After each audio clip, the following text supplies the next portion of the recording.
অনেক ক্লান্ত অবস্থায় রাতে বাড়িতে ফিরলাম।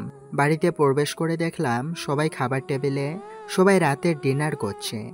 মাহিম, আজও এত লেট কেন? এমনি আম্মু, বন্ধুদের সাথে ছিলাম। মাহিম বাবা, দেখ তো বৃষ্টির কি হয়েছে? কেন চাচা? বিকেল থেকে ঘরের ভেতরে আছে, বের হচ্ছে না। আজ আবার কি হলো? জানি না। ঠিক আছে, আমি মায়াকে ইশারা করে জিজ্ঞাসা করলাম, বাট সেও বলতে পারল না। আমি সিঁড়ি বেয়ে উপরে উঠে বৃষ্টির রুমের সামনে চলে আসলাম। আমার পাশের রুমে বৃষ্টি থাকে। বৃষ্টি, রুমে থেকে বের হচ্ছিস না কেন? তাতে তোমার কি? বের হ বলছি। না। বেশি বাড়াবাড়ি করিস না। শোন, আমি রুমে যাচ্ছি, অনেক খিদে লাগছে, আমার জন্য খাবার নিয়ে আয়। তাই বলে চলে আসলাম নিজের রুমে। ফ্রেশ হয়ে বিছানায় চোখ বুজে শুয়ে রইলাম। বৃষ্টির জন্য অপেক্ষা করছি। আমি জানি আমার খিদের কথা শুনলে 1 মিনিটও ও রুমে থাকবে না। পরিচয় শেষ করি। আমি মোহাম্মদ মাহিম ইসলাম, বাসা কুষ্টিয়া। বর্তমানে কুষ্টিয়া সরকারি সেন্ট্রাল কলেজ ইন্টার ফার্স্ট ইয়ারে পড়াশোনা করছি। আমাদের যৌথ পরিবার, বাবার 2 ভাই একসাথে থাকে। আমার বাবা ও চাচার ছোট্ট একটা ব্যবসা আছে। আমরা 2 ভাই বোন। বোনের নাম মায়া আর ছোট চাচার 2 ছেলে মেয়ে। মেয়ের নাম মেহজাবিন রহমান বৃষ্টি ওরফে সেজুতি, আর তার ছোট ভাই তানভীর। অন্যদিকে বৃষ্টি নিজের রুম খুলে দৌড়ে ডাইনিং টেবিলে চলে গেল। কিরে মা, তোর কি হয়েছে? বিকেল থেকে দরজা বন্ধ করে আছিস কেন? বাট বৃষ্টি কারোর কথায় উত্তর না দিয়ে খাবার বাড়তে লাগলো আমার জন্য। কি হলো বৃষ্টি? এবারও বৃষ্টি কোনো উত্তর না দিয়ে খাবার নিয়ে উপরে চলে আসলো। এটা দেখে সবাই মিটমিট করে হাসছে। ভাইয়া এখনো খাবার খায়নি? ভাইয়া, দরজা খোলো, তোমার জন্য খাবার আনছি। বৃষ্টির ডাক শুনে আমি দরজা খুলে দিলাম। সে খাবার নিয়ে বিছানায় রাখলো। নাও ভাইয়া, খাবার খেয়ে নাও। আমি খাবার খেতে লাগলাম। প্রচুর খেতে লাগছে। বৃষ্টির দিকে তাকিয়ে দেখি আমার দিকে কেমন করে তাকিয়ে আছে। কিরে, খাবার খেয়েছিস? সেটা তোমার না জানলেও চলবে। বুঝলাম, মহারানী কোনো কিছু নিয়ে রাগ করে আছে। আমি এক লোকমা নিয়ে বৃষ্টির মুখের কাছে ধরলাম। সে আমার দিকে তাকিয়ে মুখে পুরে নিল। এইভাবে আমরা খাওয়া শেষ করলাম। বৃষ্টি প্লেট গুছিয়ে চলে যাবে, তখনই আমি তাকে ডাকলাম। বৃষ্টি, তুই দরজা বন্ধ করেছিলি কেন? এমনি। আচ্ছা ভাইয়া, তুমি জেসমিন আপুর সাথে কোথায় গিয়েছিলে? তাহলে মহারানী এটার জন্য রাগ করে আছে? সেটা তোকে কেন বলবো? আমারে কোথাও ঘুরতে নিয়ে যায় না, ওই শাকচুন্নিকে নিয়ে যায় শুধু।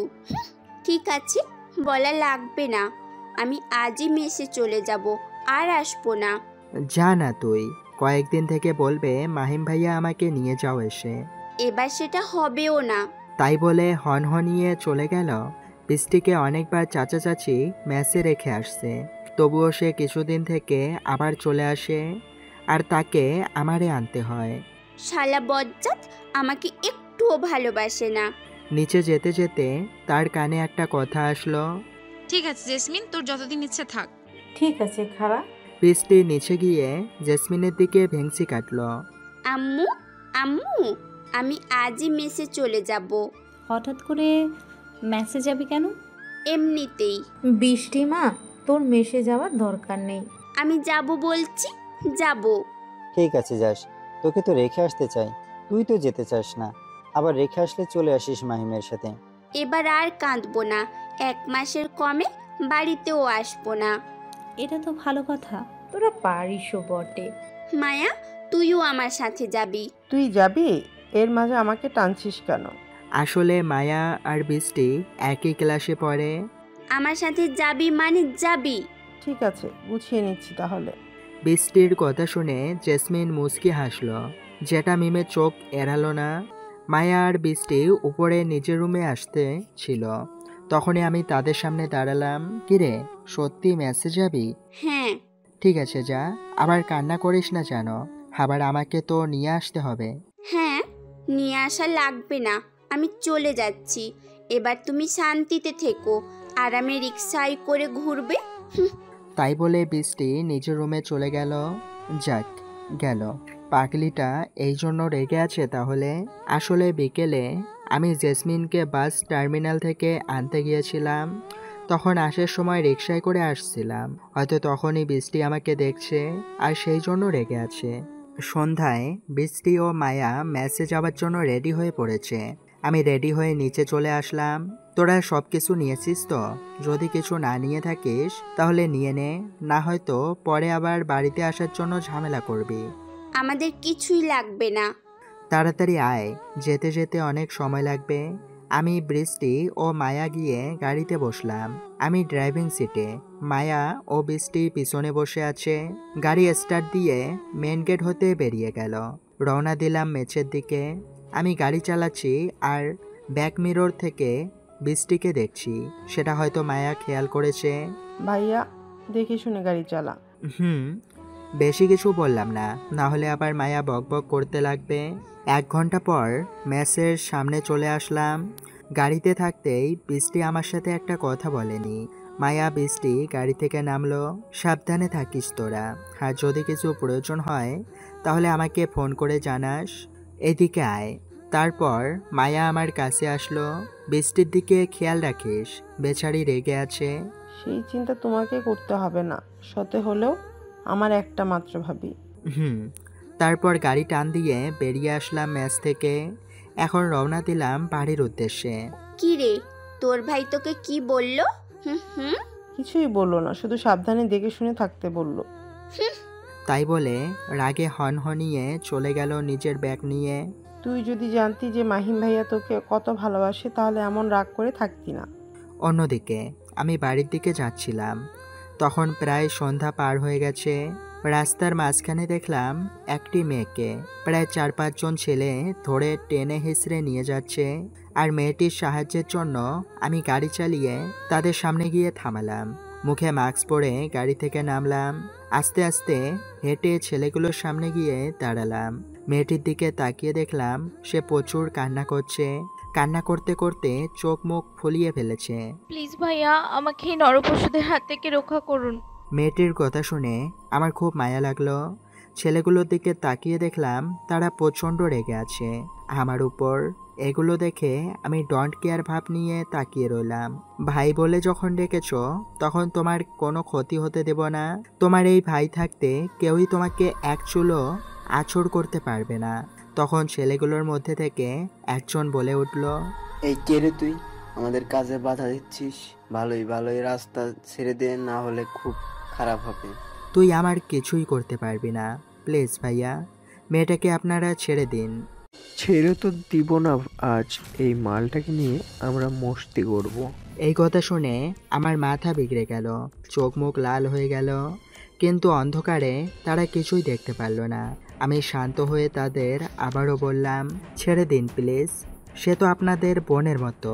তাদের মধ্যে লিডার টাইপের একজন এবার হুঙ্কার দিয়ে বলে উঠল, তোকে বলছি না এখান থেকে চলে যা, আর যদি না যেতে চাস তাহলে আমাদের সাথে হাত মিলিয়ে মজা নে।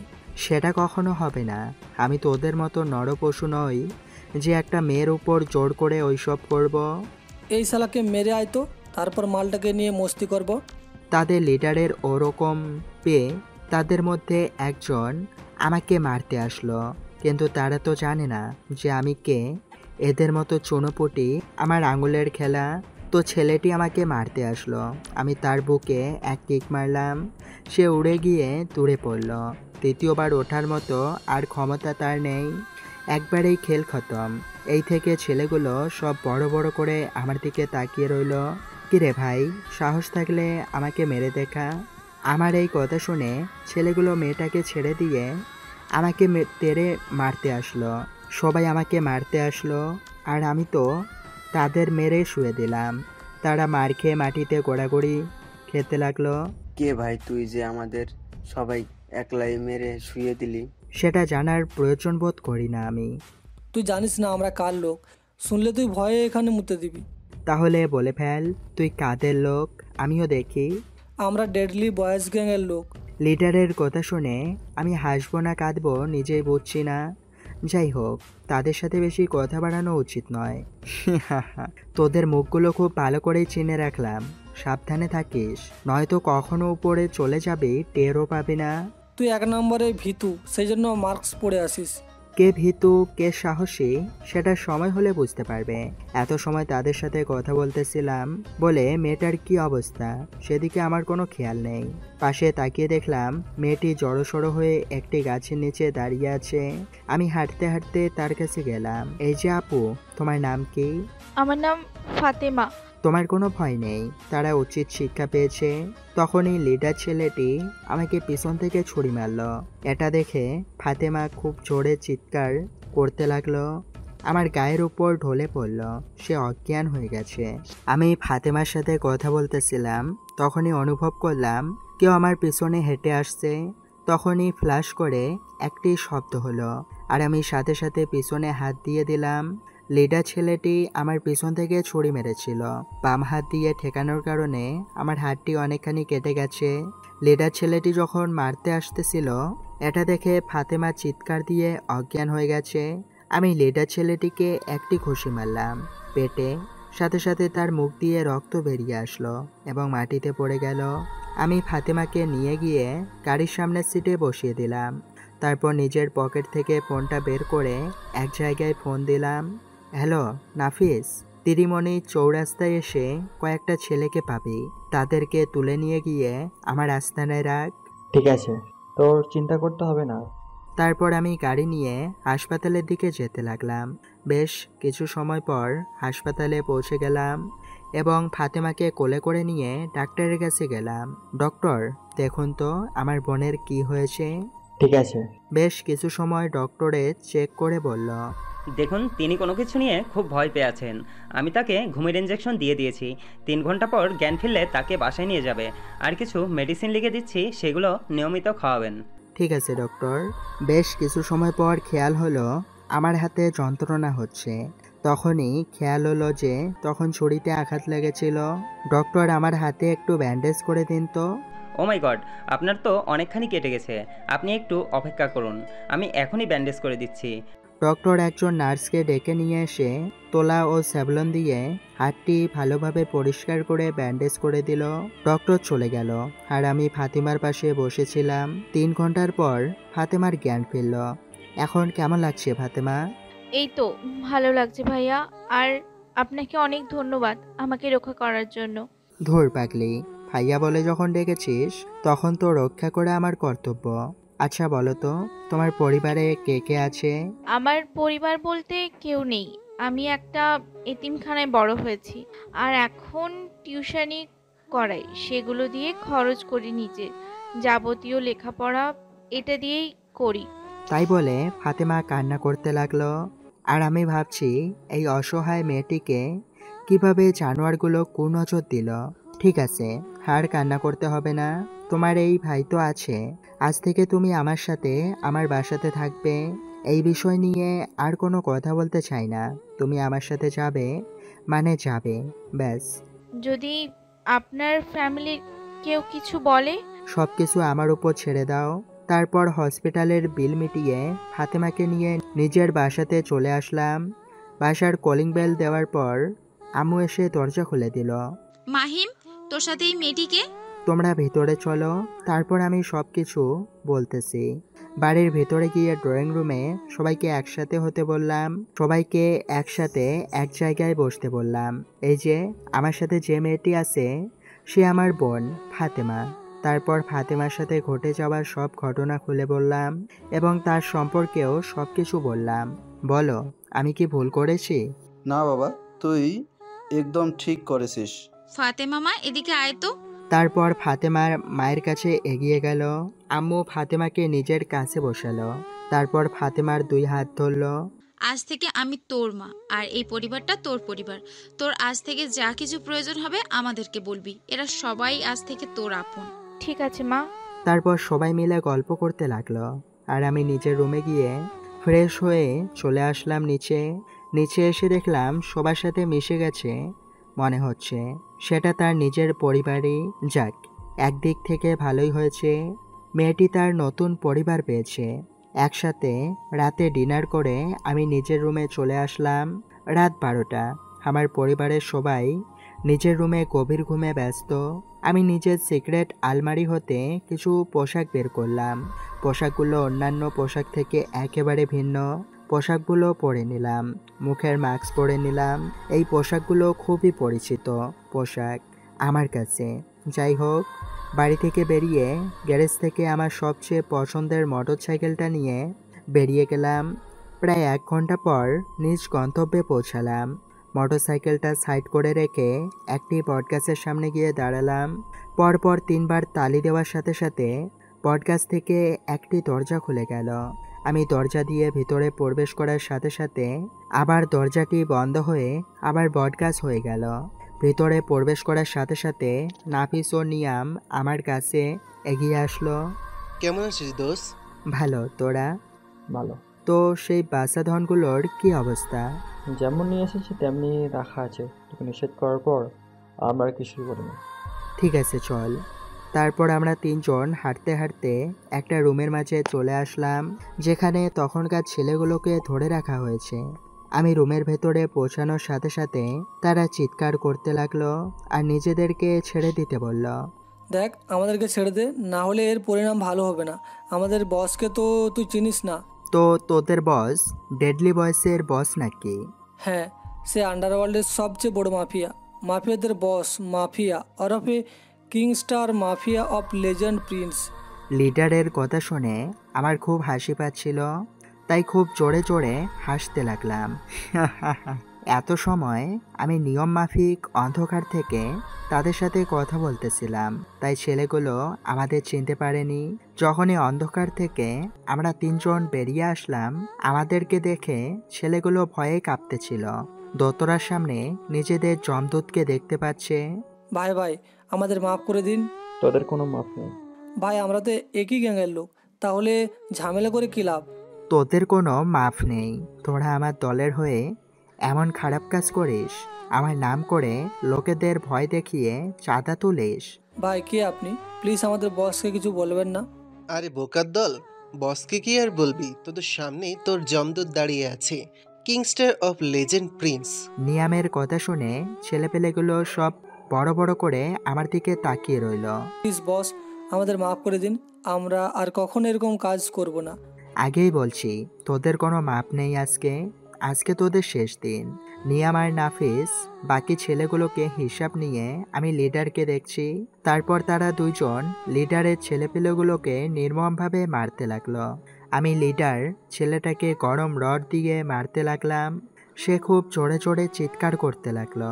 তখন তো খুব বড় ঝাড়ি মারছিলি, আবার আমাকে পিছন থেকে ছুরি মারছিলি, আবার একটা মেয়ের সতীত্ব তো হরণ করতে চেয়েছিলি। আহ আহ, আপনি জানলেন কি হবে? সেই ছেলেটি আমি ছিলাম।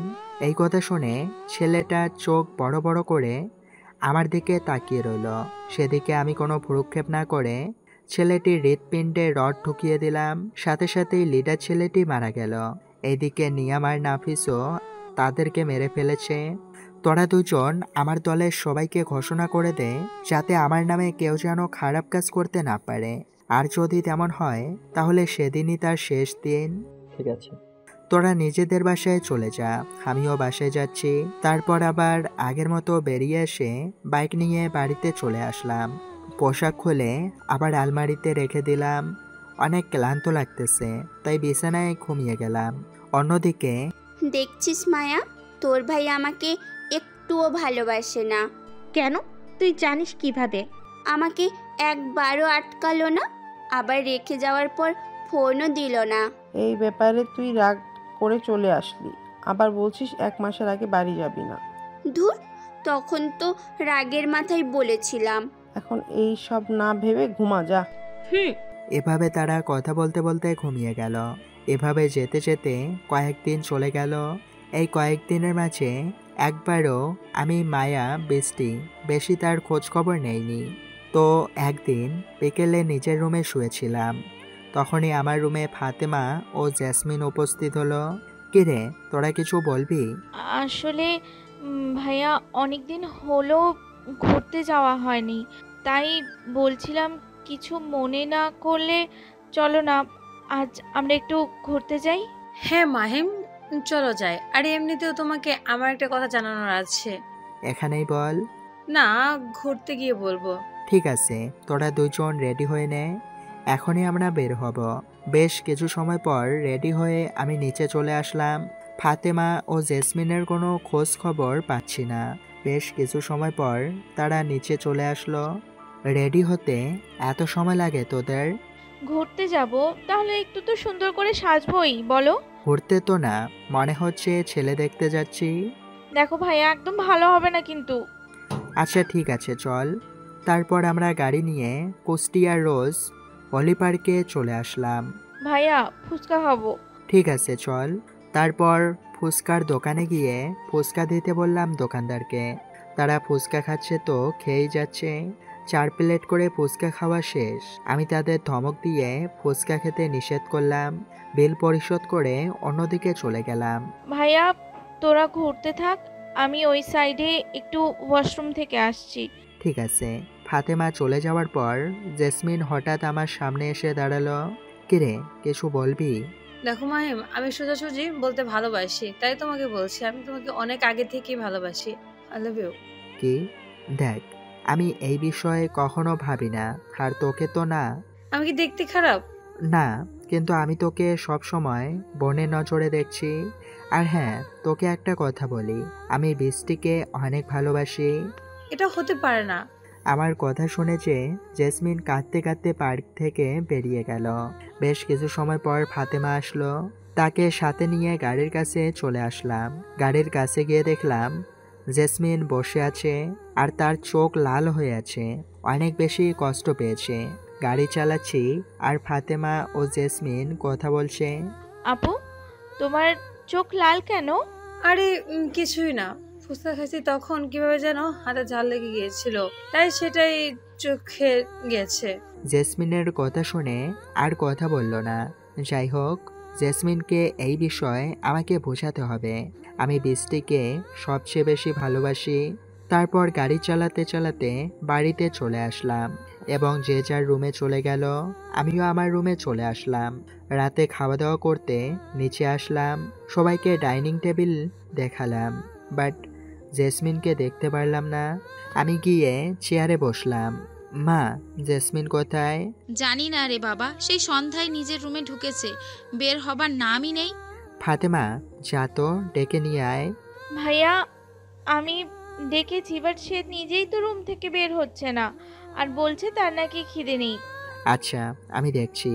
খেতে দাও আমাকে। তারপর সবাই খেতে লাগলাম। খাওয়া দাওয়া শেষ করে একটি আলাদা প্লেটে জেসমিনের জন্য খাবার নিলাম। খাবার নিয়ে জেসমিনের রুমের সামনে চলে আসলাম। জেসমিন, দরজা খোল, তোর সাথে আমার কিছু কথা আছে। এখন কথা বলার মুড নেই, তুমি যাও। তুই দরজা না খুললে আমি ভেঙে ফেলবো। বেশ কিছু সময় পর জেসমিন দরজা খুলে দিল। আমি ভেতরে ঢুকে খাবার বিছানায় রাখলাম। আমি জেসমিনের দিকে তাকিয়ে দেখলাম তার চোখ ফুলে লাল হয়ে আছে, হয়তো অনেক কান্না করেছে। কে রে, খাবার খেতেই নিচে যাসনি কেন? এমনি খেতে ইচ্ছে করছে না। ঠিক আছে, তো দরজা খুলতে এত সময় লাগলো কেন? আমি ওয়াশরুমে ছিলাম, ফ্রেশ হতে গিয়েছিলাম। ওকে, খেয়ে নে, তোর সাথে কিছু কথা আছে। কি কথা বলো? দেখ জেসমিন, আমি ছোটবেলা থেকে বৃষ্টিকে পছন্দ করি। আস্তে আস্তে সেটা ভালোবাসায় রূপ নেয়। এখন তুই বল, কিভাবে তাকে ছাড়া তোকে নিয়ে ভাববো? ও, অনেক ভালোবাসিস? আর পরিবারের সবাই জানে, শুধু ঈশিতা বাদে। আর তোকে খুব সুন্দর ছেলে দেখে বিয়ে দিব। সেটা লাগবে না। আচ্ছা, ভালোবাসতে না পারো অন্তত আজকে আমাকে খাইয়ে দাও। আচ্ছা ঠিক আছে, বসে। তারপর আমি জেসমিনকে খাইয়ে দিলাম। সে চুপচাপ বসে খেতে লাগলো। খাওয়া শেষ হলে আমি জেসমিনের রুমের থেকে বেরিয়ে যেতে লাগলাম। তখনই একটা কথা মনে পড়ে গেল, তাই আবার ঘুরে আসলাম।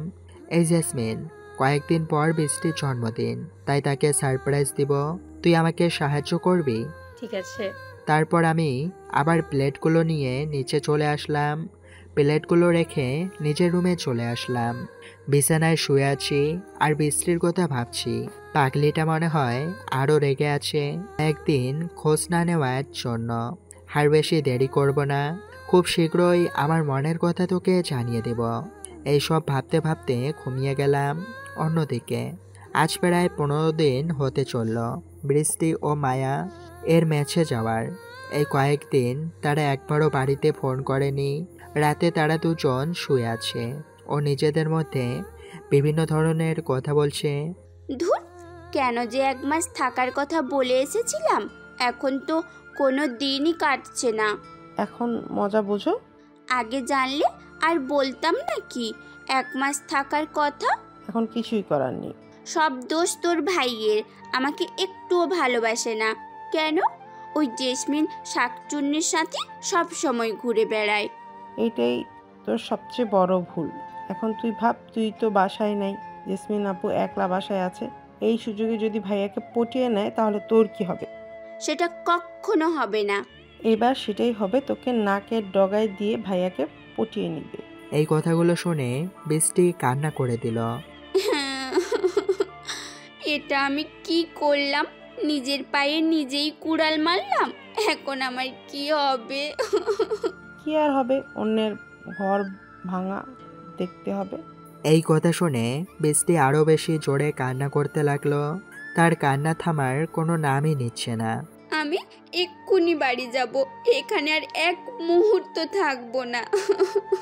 এখন রাত 11:30 বাজে, তুই কিভাবে বাসায় যাবি? সেটা আমি শুনতে চাই না। যেভাবেই হোক আমি বাসায় যাব। আরে সকাল হোক, তখন আমার বাসায় যাব। তোকে এক কথা কয়বার বলবো? আমি এখন বাসায় যাব মানে যাব।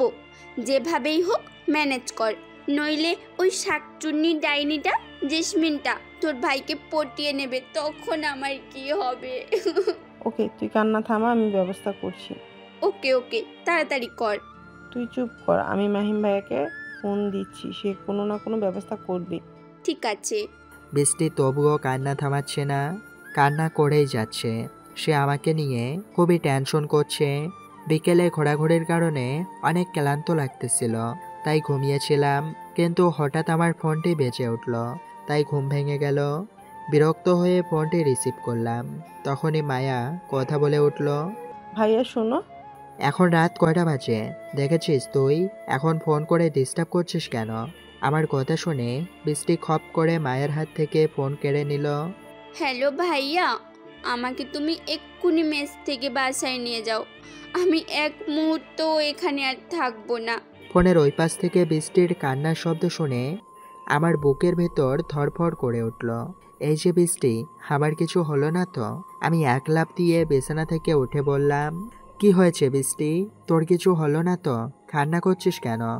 আমি আর এখানে থাকবো না, তুমি আমাকে এক্ষুনি বাসায় নিয়ে যাও প্লিজ। এত রাতে বাসে আসবি কেন? কাল নিয়ে আসি। না, তুমি আমাকে এক্ষুনি নিতে আসবে, না হলে আর কথাই বলবো না কিন্তু। আচ্ছা ঠিক আছে, আমি এখনই তোদের নিতে আসছি। এখন কান্না বন্ধ কর, লক্ষ্মী মেয়ের মতো রেডি হয়ে নে। ঠিক আছে ভাইয়া।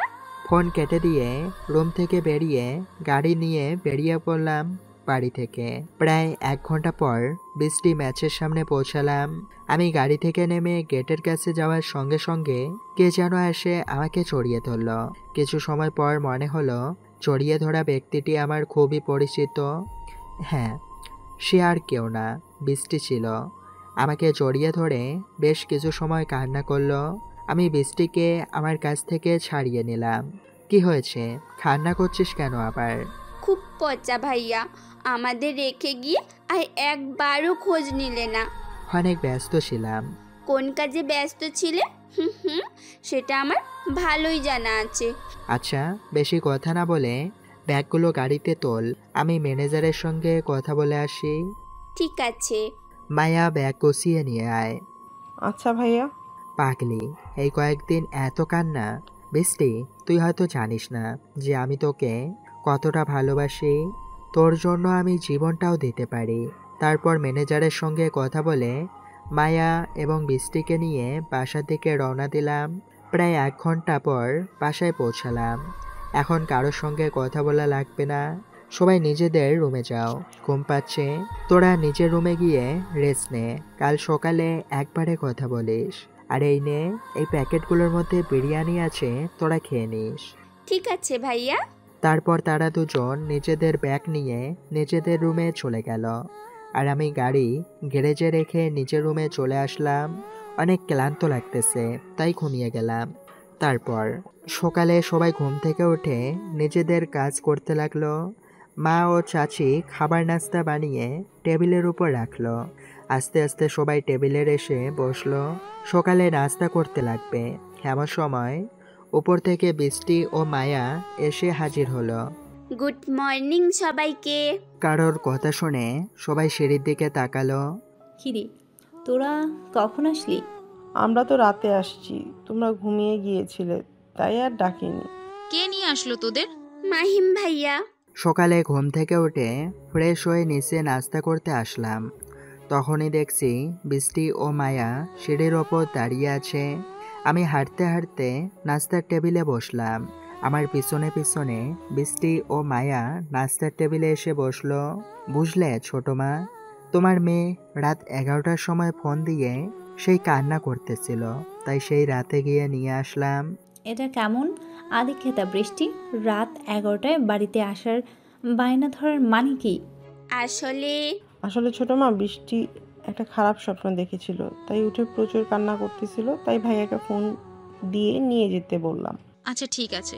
এত সময় ফাতেমা এদের কথাবার্তা শুনতেছিল, কিন্তু এবার আমার আম্মুকে জিজ্ঞাসা করলো, এরা দুজন কে মা? অপরিচিত কারোর কণ্ঠ শুনে বৃষ্টি ও মায়া সেই দিকে তাকালো। তারা দেখলো তার অপোজিটের ঠিক কিছুটা পাশে নাস্তার টেবিলে একটি সুন্দরী মেয়ে বসে আছে। এত সময় তারা গল্পের জন্য সেদিকে খেয়াল করছিল না। ও, তোর সাথে তো পরিচয় করিয়ে দেওয়া হয়নি। এইটা হলো মেয়ে, আমার ছোট মেয়ে, আর ওই পাশের ওইটা হলো বৃষ্টি, তোর ছোট মার বড় মেয়ে। বড় আম্মু কে এটা? এটা হলো তোদের ভাবি। আমার কথা শুনে সবার চোখ বড় বড় করে তাকালো। আর বৃষ্টি তো কান্না করার মতো অবস্থা। সে খাবার না খেয়ে দ্রুত উঠে নিচের রুমে চলে গেল। দিলি তো মেয়েটাকে কাঁদিয়ে? ভাই, তুমি কাজটা ঠিক করলে না। তাই বলে মায়াও উপরে চলে গেল, তার সাথে ফাতেমাও। ছোট মা, তোমার বিয়ানকে চুপ করতে বলো, আমাকে বকছে কেন? ওরে ফাজিল ছেলে, ঠিক আছে নিষেধ করছি, কিন্তু আমার মেয়েটাকে খুশি কর। সেটা আমার উপর ছেড়ে দাও। তারপর সবাই নাস্তা করে নিল, আর আমি বাড়ি থেকে বেরিয়ে পড়লাম। রাতের নিজের রুমে গিয়ে দরজা বন্ধ করে দিল। ঠিক কিছু সময় পর ফাতেমা ও মায়া সেটা দরজার সামনে গিয়ে দাঁড়ালো। এই মেয়ে, তুমি আবার আমার পিছনে পিছনে আসলে কেন? মানে? আসলে মাহিন ভাইয়া আমাকে বিয়ে করেননি, সে তো আমাকে নিজের বোন ভাবে। ও, তাহলে ঠিক আছে। বৃষ্টি মাহিমকে ভালোবাসে তো, তাই অতিরিক্ত রিয়াক্ট করে ফেলেছে। ও বৃষ্টি, দরজা খোল, তোর সাথে কিছু কথা আছে। তুই যা, আমি পরে কথা বলবো। তুই এখনই খোল।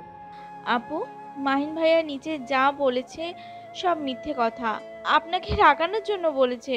এই কথা শোনার সাথে সাথে বৃষ্টি এসে দরজা খুলে দিল। বৃষ্টিকে সরিয়ে দিয়ে মায়া এবং ফাতেমা ঘরের ভেতরে ঢুকলো।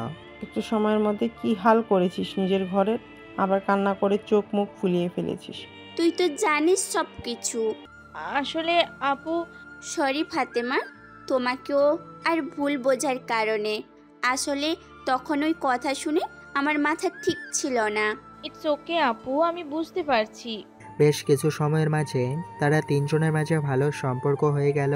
তারা তিনজন গল্প করতেছিল, তখন তানভীর রুমের মাঝে প্রবেশ করলো। আপু, আমার চকলেট কই?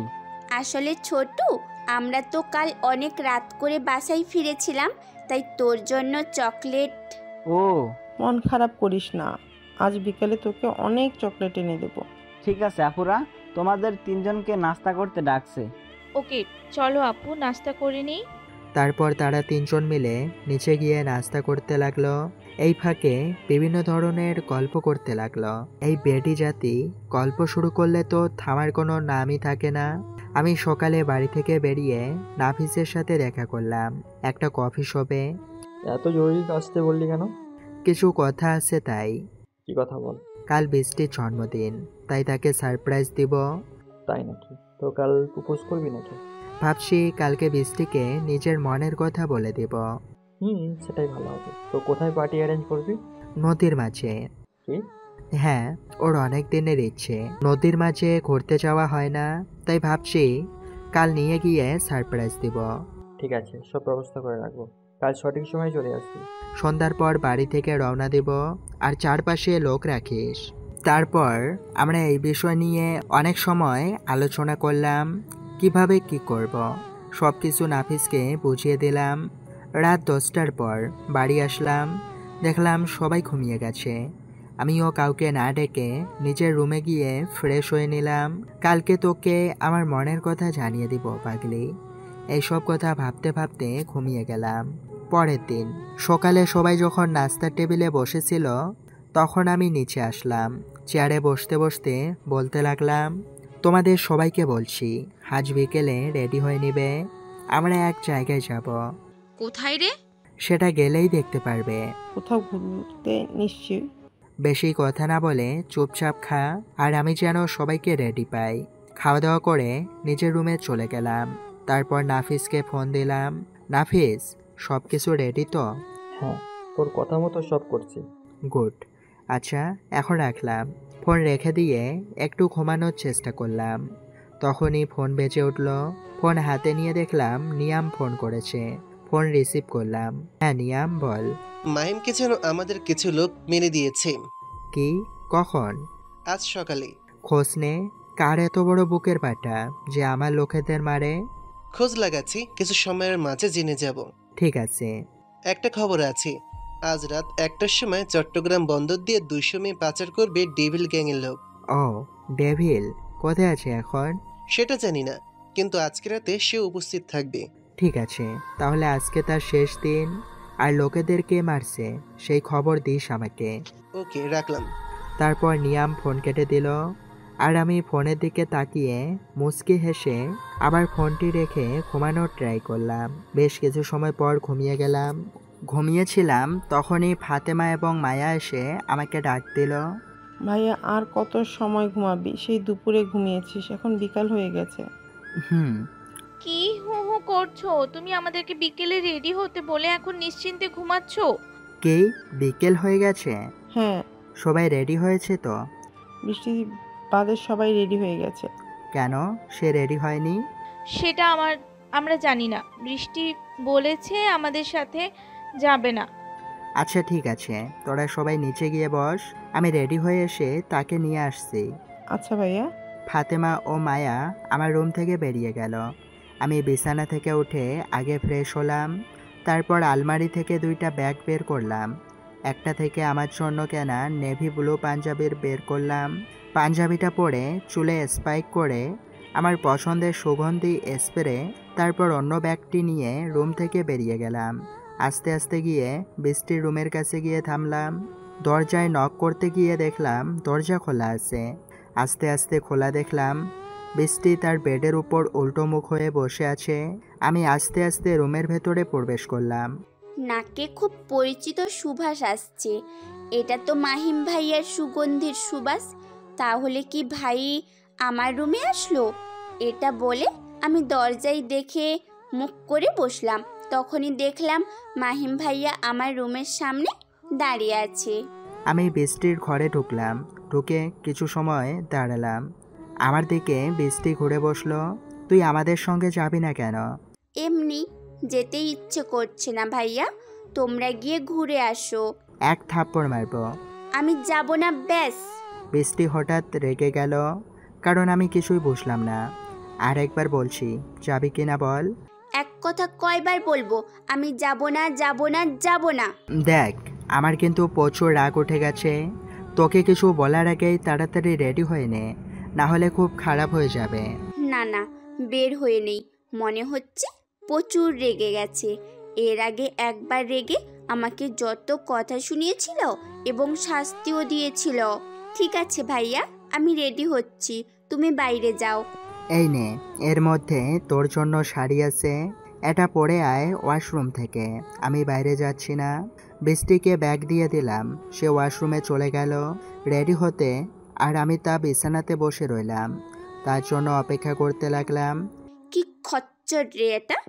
বৃষ্টি ব্যাগ থেকে শাড়িটা বের করে দেখলো। সেটা নেভি ব্লু কালারের, একদম আমার কালারের। বাহ, শাড়িটা তো একদম মাহিম ভাইয়ের পাঞ্জাবির কালারটার মতো। শাড়িটা অনেক সুন্দর। মাহিম ভাইয়ের পছন্দ আছে বলতে হয়। যাই হোক, বেশি কথা না বলে রেডি হয়ে নেই। বেশ কিছু সময় পর আমি রেডি হয়ে নিলাম। প্রায় 10 মিনিট পর ওয়াশরুমের দরজা খোলার শব্দ শুনলাম। সেদিকে তাকিয়ে দেখি একটি পরী দাঁড়িয়ে আছে। আসলে বৃষ্টি অনেক সুন্দর লাগতেছিল, যে কোনো পরীকে কেউ হার মানাতে পারবে। আমি বেশ কিছু সময় পর তার দিকে তাকিয়ে চোখ ফিরিয়ে নিলাম, যেটা বৃষ্টি চোখের আড়ালে। যাক, অবশেষে তুই রেডি হলি, তাহলে এবার যাওয়া যাক, এমনিতে অনেক দেরি হয়ে গেছে। আমাকে কেমন লাগছে ভাইয়া? ভালো। বেশি কথা না বলে আমার সাথে তাড়াতাড়ি নিচে চলো। তারপর আমি বৃষ্টির রুম থেকে বেরিয়ে গেলাম। আমার সাথে সাথে বৃষ্টিও বেরিয়ে আসলো। এত সুন্দর করে সাজলাম, আমি নিজেকে দেখে নিজেই ক্রাশ খেলাম। আর এই বেটা বজ্জাত বলছে শুধু ভালো।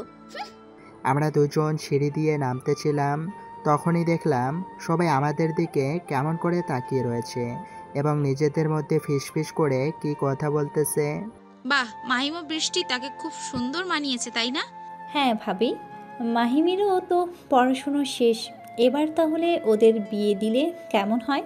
হ্যাঁ, তাহলে আজকেই রাতে এই বিষয়ে কথা বলবো ঘুরে এসে। ঠিক আছে ভাবি, রাতে ভাইয়াতে চলে আসবে।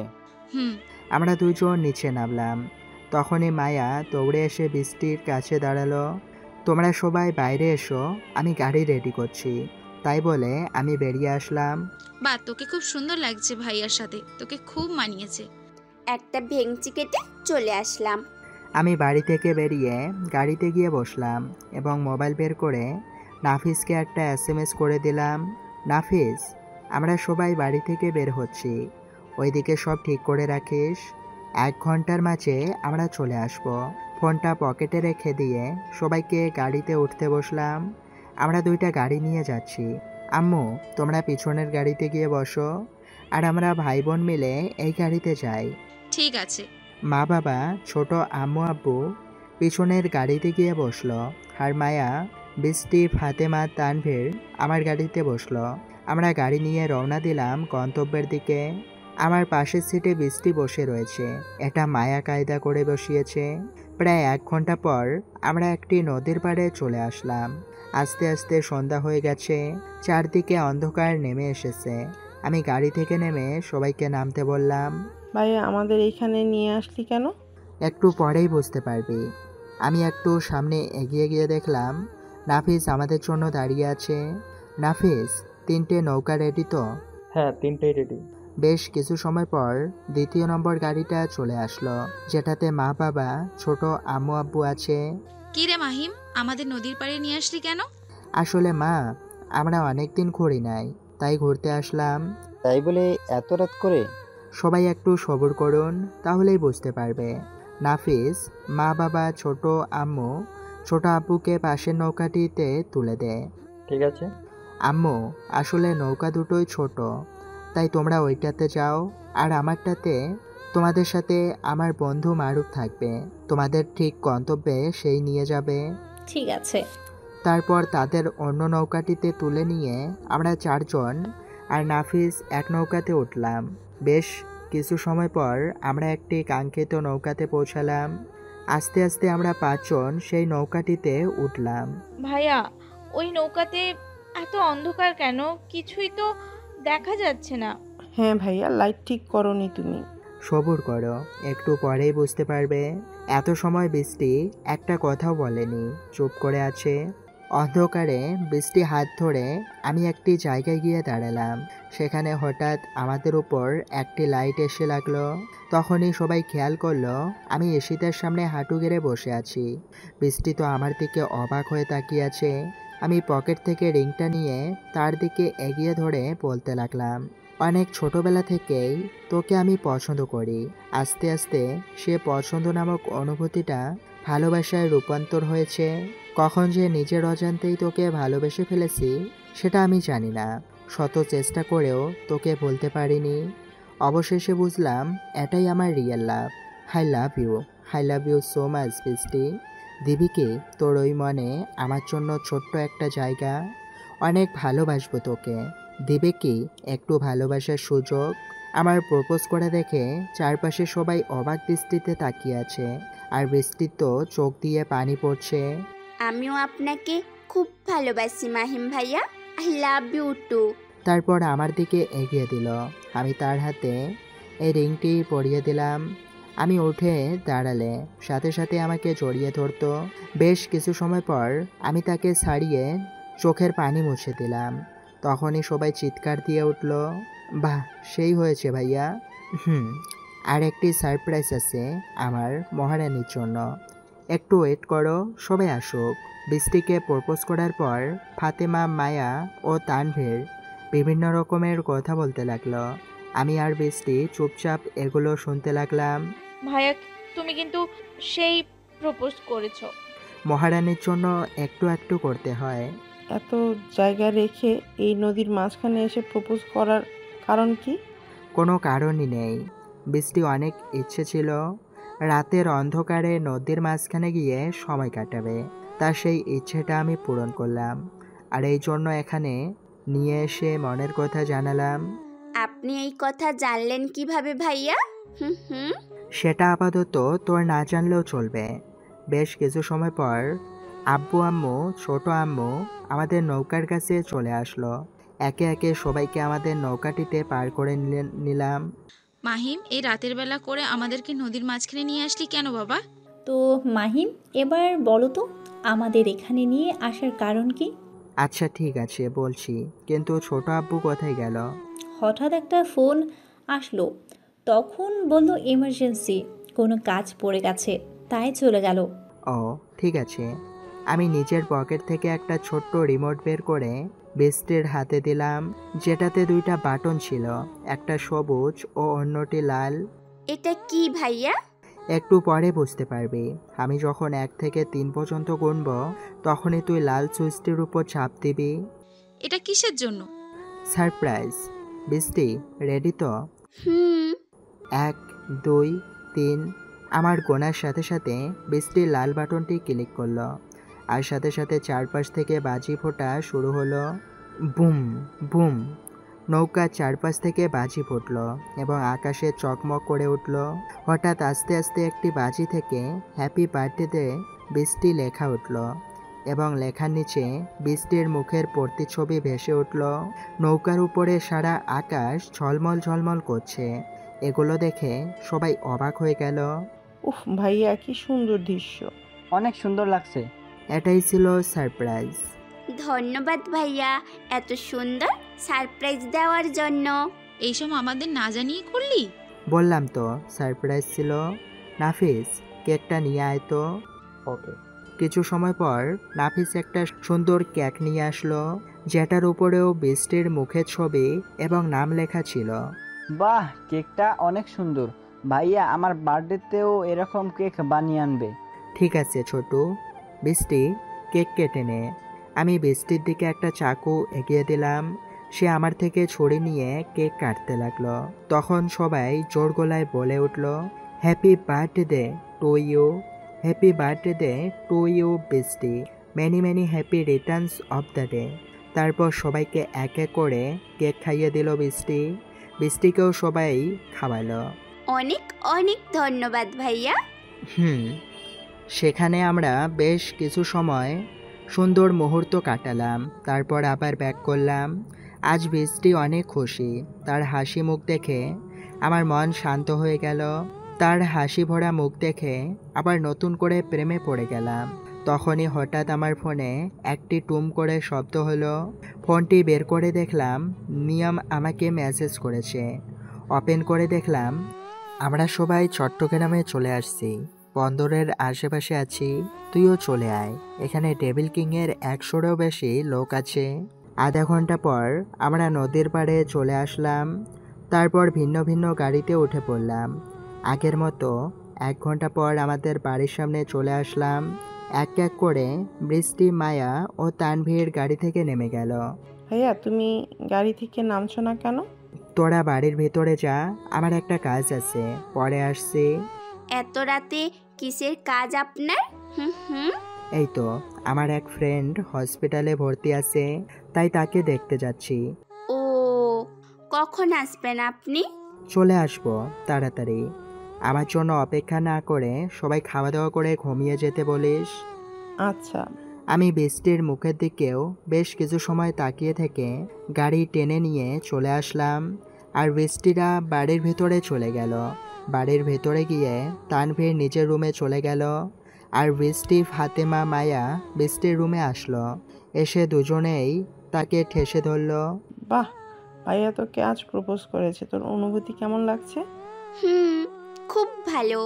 ভালো তো লাগবেই। আর দেখছো না, প্রপোজ করার পর থেকে বৃষ্টি আপু ভাইয়াকে আপনি করে বলছে। এটা ফাতেমা ঠিক বলছে। তো বৃষ্টি আপনি বলার কারণ কি? আসলে তার সাথে কথা বলতে আমার খুব লজ্জা লাগছিল, তাই তো আপনি বলে ফেলেছি। ওরে আমার ভাবিজি রে, যাক তোর স্বপ্ন তো পূরণ হলো। হ্যাঁ, কিন্তু ভাইয়া যে জেসমিন আপুকে ভালোবাসতো। আরে গাধা, সেটা কিছুই না, এমনি তোর মনের ভুল। হতে পারে। এভাবেই তারা অনেক সময় গল্প করলো। এইদিকে আমি আধা ঘন্টা গাড়ি চালিয়ে একটি 50 তলা বিল্ডিংয়ের সামনে হাজির হলাম। মুখে মাস্ক পরে গাড়ি থেকে নেমে বিল্ডিংটা গেটের সামনে গেলাম। গেটের সামনে আমার জন্য নাফিস দাঁড়িয়েছিল। নাফিস বার্থডে পার্টি থেকে সরাসরি এখানে চলে এসেছে আমার আগে। এদিকে সব কিছু ক্লিয়ার তো? হ্যাঁ, দারোয়ানকে ছুটি দিয়ে দিয়েছি আর আমার লোক সেট করে দিয়েছি। ঠিক আছে, হেলিকপ্টার রেডি তো? হ্যাঁ, সব রেডি, আর তোর পোশাকগুলো উপরে আছে। ঠিক আছে, চল। আর তুইও পোশাকগুলো পরে নে।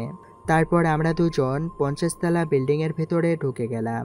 আসলে এই 50 তলা বিল্ডিংটি হলো এসআই গ্রুপ অফ ইন্ডাস্ট্রিয়াস।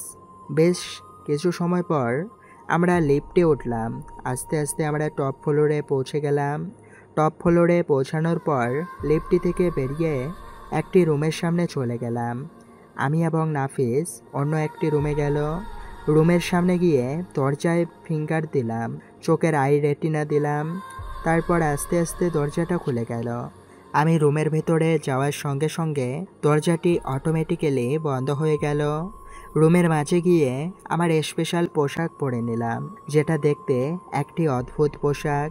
পোশাকের বুকের বাম পাশে ডিবিজি লেখা, যার অর্থ ডেডলি বয়েজ গ্যাংস্টার। আর বুকের ডান পাশে লেখা KLP, যার অর্থ কিংস্টার অফ লিজেন্ড প্রিন্স। পা থেকে মাথা পর্যন্ত ঢাকা। মুখে একটা কিংস্টার মাস্ক পরে নিলাম। সিক্রেট আলমারি থেকে আমার পছন্দের শর্টগান দুটি নিয়ে গেলাম। আমি যে কোনো মিশনে যাই না কেন এই শর্টগান দুটি নিয়ে যাই, কারণ এই দুটি আমার খুব পছন্দের। তারপর হাঁটতে হাঁটতে গিয়ে আয়নার সামনে দাঁড়ালাম। আমি অনেক দিন পর সেই চিরচেনা পোশাকটি পরলাম। এই পোশাকে আমাকে কেউ চিনতে পারবে না। শুরু হবে আবার রক্তের খেলা। যারা আমাদের দেশে খারাপ কাজ করেছে, মেয়েদের অপহরণ করছে, তাদের তো আমি নির্মমভাবে মৃত্যু দেব। শর্টগান দুটি কোমরে গুঁজে নিলাম এবং আরও দুইটি এক্সট্রা শর্টগান পায়ের জুতোতে রেখে দিলাম, যেটা আমি ছাড়া কেউ খুঁজে পাবে না। রেডি হয়ে রুম থেকে বেরিয়ে গেলাম। রুমের দরজা আগের ন্যায়ের মতো বন্ধ হয়ে গেল। আমি রুম থেকে বেরোনোর বেশ কিছু সময় পর নাফিসও রুম থেকে বের হলো। তার শরীরেও একই পোশাক, শুধু কালার ভিন্ন। তার পোশাকের কালার কালো আর আমার পোশাকের কালারটা ডার্ক ব্লু। আমরা দলের সবারই পোশাক কালো এবং বুকের উপর ডিবিজি লেখা। তাহলে চল যাওয়া যাক। বস। আমরা দুজন হেলিকপ্টারের কাছে গিয়ে দাঁড়ালাম। সঙ্গে সঙ্গে গার্ড এসে দরজা খুলে দিল। আমরা দুজন হেলিকপ্টার বসার পর পাইলট হেলিকপ্টারটি উড়ানো শুরু করলো। আমি নিজের ফোনটি বের করলাম এবং নিয়ামকে ফোন দিলাম। বেশ কিছু সময় পর নিয়াম ফোনটি রিসিভ করলো।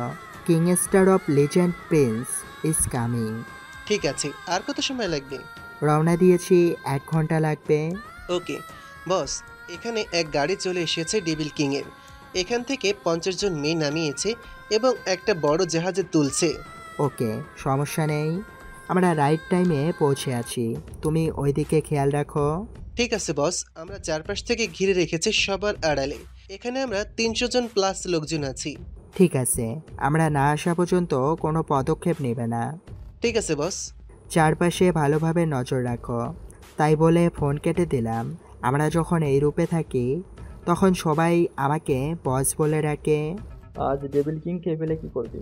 সেটা সেখানে গেলেই বুঝতে পারবি, তাকে হাতের নাগালে পেলে আমি কি করি। সে অনেক অন্যায় করেছে, তাকে হাতের কাছে পেলে থাক আর বললাম না। আমার মুচকি হাসিটা যেটা নাফিস চোখ থেকে এড়ালো না। হাসি দেখে বুঝে গেছি আজ ভয়ঙ্কর কিছু হতে চলেছে। হেলিকপ্টারটি উড়ে চলছে নিজ গন্তব্যে, যেটা হলো চট্টগ্রাম বন্দরের কাছে। আজ হয়তো এমন কিছু হতে পারে যে ভয়ঙ্কর মৃত্যুর খেলা, আবার নাও হতে পারে। বৃষ্টি, ফাতেমা, মায়া বাড়ি পৌঁছানোর বেশ কিছু সময় পর মা, বাবা, ছোট আব্বু বাড়িতে পৌঁছালো। তারা বাড়ি পৌঁছানোর পর তারা তিনজন নিচে নেমে আসলো। মনে ছিল। তাহলে কিছু করলে না কেন? হুম।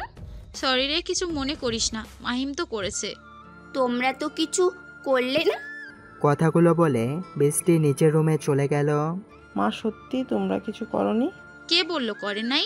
তাহলে বৃষ্টিকে বললে না কেন? তাকে তো বলার আগেই ধাতাম দেখিয়ে চলে গেল। ফাতেমা, কিচেনের ফ্রিজ থেকে কেকটা নিয়ে আয় তো মা। আর মায়া, তুই বৃষ্টিকে নিয়ে আয়। ঠিক আছে মা। মায়া বৃষ্টিকে ডাকতে চলে গেল আর ফাতেমা কেক নিয়ে আসতে গেল। একটু পর ফাতেমা কিচেন থেকে একটা সুন্দর কেক নিয়ে আসলো, যেটা ডিজাইন অসাধারণ। মায়া বৃষ্টি রুমে গিয়ে দেখলো ব্রিউ মন খারাপ করে বসে আছে, তাই মায়া তার কাছে গিয়ে বসলো। কি রে, মন খারাপ করে আছিস কেন? তা কয় না তো, মন খারাপ করব কেন? তাহলে এভাবে বসে আছিস কেন? এমনি। যাই হোক, এখন নিচে চল, ডিনার করতে হবে। এখন খাওয়ার ইচ্ছে নেই। চল তো। তাই বলে হাত ধরে জোর করে টেনে নিয়ে আসতে লাগলো। সিঁড়ির কাছে এসে হঠাৎ মায়া বৃষ্টির চোখ ধরল। এটা কি করছিস মায়া? চোখ ধরছিস কেন? আমি নিচে যাব কিভাবে? চোখ ধরার কারণ একটু পরে জানতে পারবি, আর নিচে যাওয়ার ব্যাপারটা আমার উপর ছেড়ে দে, আমি তোকে নিয়ে যাচ্ছি। মায়া বৃষ্টির চোখ ধরে সিঁড়ি বেয়ে নিচে নেমে আসলো। বৃষ্টিকে একদম কেকের সামনে দাঁড় করিয়ে দিল। আস্তে আস্তে বৃষ্টির চোখ থেকে হাত সরিয়ে নিল মায়া। তখনই সবাই সারপ্রাইজ বলে উঠল। বৃষ্টি নিজের সামনে আবার কেক দেখে অবাক হয়ে গেল। তখন সে নিজের মা বাবার দিকে তাকালো। তুই ভাবলি কি করে তোর জন্মদিনের কথা আমরা ভুলে যাব আর কিছু করব না? সরি। আমাদের কিছু করার আগেই মাহিম তোকে কত বড় সারপ্রাইজ দিল, তাই আমরা ছোট করে দিলাম। নে মা, কেক কাট। একটু ওয়েট কর, মাহিম আসুক। মায়া, তোর ভাইকে ডেকে নিয়ে আয়। ভাইয়া তো বাসায় নেই, হসপিটালে গেছে, কোনো ফ্রেন্ড বলে অ্যাক্সিডেন্ট করেছে তাই। ও ঠিক আছে, বৃষ্টি কেক কাটো তাহলে। মাহিম ভাইয়া আসুক, তখন কেক কাটবো। ভাইয়া কখন আসবে জানি না, তুই কেক কেটে ফেল। আরে না বলে গেল না, তাড়াতাড়ি আসবে। ভাইয়াকে একটা ফোন দিলেই তো হয়। ফাতেমা একদম ঠিক কথাই বলছে মায়া, তুই তোর ভাইকে ফোন দে। ওকে আব্বু। মায়া নিজের ফোন বের করে আমাকে ফোন দিল। এইদিকে আমি প্রায় 1 ঘন্টা পর চট্টগ্রামে পৌঁছালাম। সেখানে একটি 25 তলা ভবনের উপর হেলিকপ্টার ল্যান্ড করলো। সেই ভবনটিও হলো মাই গ্রুপ অফ ইন্ডাস্ট্রির একটি শাখা। হেলিকপ্টার ল্যান্ড করার সাথে সাথে কয়েকজন গার্ড এসে দরজা খুলে দিল। আমি আর নাফিস হেলিকপ্টার থেকে বের হলাম। সবাই আমাকে দেখে সম্মান করলো এবং সালাম দিল। আমিও সালামের উত্তর দিয়ে চলে আসতেছিলাম, তখনই আমার ফোন বেজে উঠল। ফোন বের করে দেখি মায়া ফোন করছে। এটা দেখে আমার প্রচুর রাগ হলো, কারণ কোনো মিশনের সময় কেউ আমাকে ফোন দিলে প্রচুর রাগ ওঠে। তবুও রাগ নিয়ন্ত্রণ করে ফোনটি রিসিভ করলাম। হ্যাঁ বল, কেন ফোন দিয়েছিস? আসলে ভাইয়া, বাড়িতে সবাই আবার বৃষ্টি বার্থডে উদযাপন করছি, তাই কেক কাটবো, কিন্তু তুমি নেই বলে বৃষ্টি কাটতে চাচ্ছে না। সবাইকে বলে দে আমি আজ বাড়িতে ফিরবো না, আমার বন্ধুর কাছে এসে সারা রাত থাকবো। তার মা বাবাকে বাড়িতে পাঠিয়ে দিয়েছি, কেউ নেই বলে বাড়িতে। ঠিক আছে ভাইয়া, সাবধানে থেকো। কেটে দিয়ে নাফিসকে বললাম, অ্যানাস এখানকার সব কিছু ঠিক আছে তো? জি বস। তাহলে চলো গাড়িতে বসে রওনা দেওয়া যাক। তারপর আমরা লিফট দিয়ে নিচে নামতে লাগলাম। আমি আর নাফিস এনে দেখলাম কয়েকটি গাড়ি আমাদের জন্য দাঁড়িয়ে আছে এবং তার চারপাশে ভীষণ গার্ড। আমরা দুজন আমাদের গাড়ির দিকে এগিয়ে গেলাম। তখনই একজন গার্ড দরজা খুলে দিল। আমি আর নাফিস গাড়িতে উঠে বসলাম। গাড়ি চট্টগ্রাম বন্দরের দিকে ছুটে চলল। সামনে 2টা গাড়ি, পিছনে 2টা কার, মাঝখানে আমাদের গাড়িটা। বেশ কিছু দূর যাওয়ার পর নিয়াম ফোন করলো। বলো অ্যানকে। বস, ডেভিল কিং এখানে চলে এসেছে আর 200 মেয়েকে নিয়ে আসছে। সবাইকে আস্তে আস্তে গাড়িতে তুলছে, মানে জাহাজে। ঠিক আছে, তুলতে দাও, আমিও বেশ কিছু সময়ের মাঝে পৌঁছে যাব। ওকে বস। ফোন কেটে দিয়ে ড্রাইভারকে আরও স্পিডে গাড়ি চালাতে বললাম। প্রায় 20 মিনিট পর চট্টগ্রাম বন্দরের কাছে পৌঁছালাম। গাড়ি থামাও ড্রাইভার। এখানে কোনো বন্দর আর কিছুটা দূরে। ওগুলো গাড়ি, সেখানে গেলে ডেভিল কি সতর্ক হয়ে যাবে, তাই আমরা এখান থেকে কিছুটা পথ হেঁটে যাব। ঠিক আছে। আমি বলার পরপরই ড্রাইভার গাড়ি থামালো। আমরা দুজন গাড়ি থেকে নেমে গার্ডগুলোকে এখানে দাঁড়াতে বললাম। অ্যানাস, তাহলে যাওয়া যাক।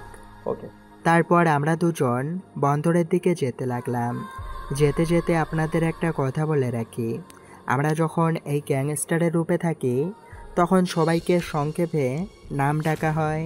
যেমন নিয়ামকে এনকে, নাফিসকে এনএস, আর আমাকে এমকে।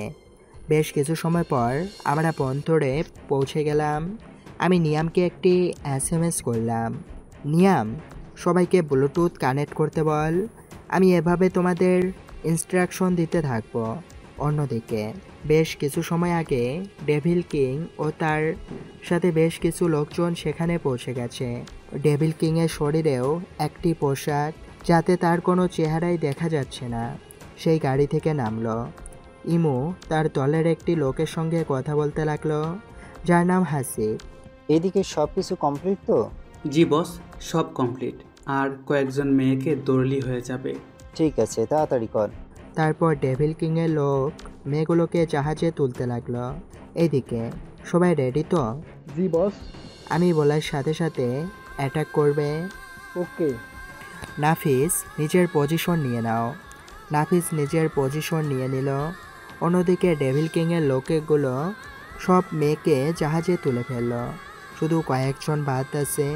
এমন সময় আমি সবাইকে ফায়ার করার অনুমতি দিলাম। আমার অনুমতি পেয়ে সময় দূর থেকে স্নাইপার দিয়ে মারতে লাগলো। এক এক করে সবাই ঢলে পড়তে লাগলো। এটা দেখে ডেভিল কিং অনেকটা ভয় পেয়ে গেল। চারপাশে খুঁজতে লাগলো যে কে তাদের লোককে অ্যাটাক করেছে, কিন্তু চারপাশে খুঁজেও কাউকে পেল না। হঠাৎ ডেভিল কিং দূরে এক কোণে চলে গেল। তখন আমরা সবাই বাইরে বেরিয়ে আসলাম। তুমি ডেভিল কিং এর পিছনে যাও, তাকে ধরে আনো, আমি মেয়েদেরকে বাইরে বের করার ব্যবস্থা করছি। ঠিক আছে বস। নিয়াম ডেভিল কিং এর পিছনে চলে গেল, আর আমি, নাফিস ও কিছু গার্ড সবাই সাবধানে ভিতরে প্রবেশ করে, সেখানে অনেক লোক থাকতে পারে। ওকে বস। আমরা সবাই আস্তে আস্তে খুব সাবধানতার সঙ্গে জাহাজে প্রবেশ করলাম। জাহাজে বেশ কয়েকটা রুম চেক করলাম। হঠাৎ কয়েকজন লোক আমাদের উপর ফায়ার করতে লাগলো, তাই আমরা সেফ জায়গায় ঢুকিয়ে পড়লাম। তারপর আমরা উল্টা আক্রমণ করতে লাগলাম। আমাদের দলে সবগুলোই বন্দুক চালাতে এক্সপার্ট, তাই সবাইকে এক গুলিতে শুয়ে দিচ্ছে। বেশ কিছু সময় এমন চলার পর সামনে বিপক্ষে লোকগুলো মারা গেল। অ্যানাস, তুমি সবাইকে নিয়ে বাকি জায়গা চেক করো, আর আমি সামনের রুমটা দেখছি, হয়তো সেখানে মেয়েগুলোকে আটকে রাখা হয়েছে। ঠিক আছে বস। নাফিস গার্ডগুলোকে নিয়ে পুরো জাহাজে চেক করতে লাগলো, আর আমি একলাই সামনের রুমটার দিকে এগোতে লাগলাম। রুমটার দরজা খুলে দেখলাম অনেক মেয়েকে আটকে রাখা হয়েছে। আমি দরজা ঠেলে রুমের ভেতরে প্রবেশ করলাম। আমাকে দেখে সবাই চিৎকার করতে লাগলো এবং বাঁচাও বাঁচাও করতে লাগলো। দেখো, তোমরা কেউ চিৎকার করো না, আমি তোমাদেরকে বাঁচাতে এসেছি, তাই সবাই চুপ হয়ে বসে থাকো। আমি এক একজনকে দড়ি খুলে দিচ্ছি, তোমরা অন্যদেরও। তারপর আমি কয়েকজনকে ধরে খুলে দিলাম। তারা সারা পেয়ে অন্যান্য মেয়েদের খুলে দিল। সবার দড়ি খোলা হয়ে গেলে আমরা সামনে এসে দাঁড়ালো। তোমরা এখন সবাই সেফ। তোমাদের আটকে রাখা লোকগুলোকে আমার লোক নিয়ে গেছে, তাই ভয় পাবার কোনো কারণ নেই। তখনই সেখানে থাকা একটি মেয়ে বলে উঠল। মেয়েটি দেখতে খুবই সুন্দর, পোশাক দেখে মনে হচ্ছে মধ্যবিত্ত ফ্যামিলির মেয়ে। ধন্যবাদ ভাইয়া, আমাদের সবাইকে বাঁচানোর জন্য। ধন্যবাদ দিয়ে ছোট করো না বোনেরা, এটা আমার দায়িত্ব। আর তোমাদের মতো আমারও বোন আছে, তাহলে তারা বিপদে পড়লে কি আমি বাঁচাতাম না বলো? অবশ্যই বাঁচাতাম। কথাগুলো শুনে মেয়েগুলো কেঁদে দিল। সবাই কান্না থামাও। সবাই কান্না থামিয়ে দিল। হঠাৎ রুমে দরজা খোলার শব্দ হলো। আমি ভাবলাম হয়তো নাফিস আর কিছু লোক এসেছে, তাই পিছন ঘুরে দেখলাম না। হঠাৎ একটা গুলি চলার শব্দ হলো। কে গুলি চালিয়েছে এবং কাকে মারতেছে সেটা দেখার জন্য আমি পিছনে ঘুরতে যাব, তখনই সিটকে দৌড়ে পড়লাম। কি থেকে কি হয়ে গেল আমি কিছুই বুঝলাম না। রুমে সবাই নিস্তব্ধ। তাহলে কি আমি মারা যাব? আর মারা গেলেই কি? সময় তো কারোর জন্য থেমে থাকবে না। আর গুলিটি কে চালিয়েছে? গুলি চালানো শুনে আমি যখনই পিছনে তাকাবো তার আগে একজন মেয়ে আমাকে ধাক্কা দিল। আমি ছিটকে গিয়ে দেওয়ালের সঙ্গে বাড়ি খেলাম। কপালে বেশ একটু আঘাত লেগেছে। মাস্ক দিয়ে পুরো মুখ ঢাকা বলে বোঝা যাচ্ছে না, কিন্তু আমার কপালে চিনচিন ব্যথা ঠিকই করছে। তবুও আমি উঠে দাঁড়ালাম। তাকিয়ে দেখলাম একটি মেয়ে হাত ধরে বসে আছে এবং কান্না করছে। আমি দরজার দিকে তাকিয়ে দেখলাম একজন গান হাতে করে দাঁড়িয়ে আছে আমার দিকে। আবার বলে চালাতে যাবে। তার আগে আমার শটগানটি বের করে তার হাতে গুলি করলাম, আর একটি পায়ে গুলি করলাম, যেটা দিয়ে মাটিতে বসে পড়ল। গুলির শব্দ শুনে নাফিস ও তার সাথে থাকা গার্ডগুলো দৌড়ে আমাদের রুমে চলে আসলো। আমি গিয়ে মেয়েটির কাছে বসে পড়লাম। এটা তুমি কি করলে বলো?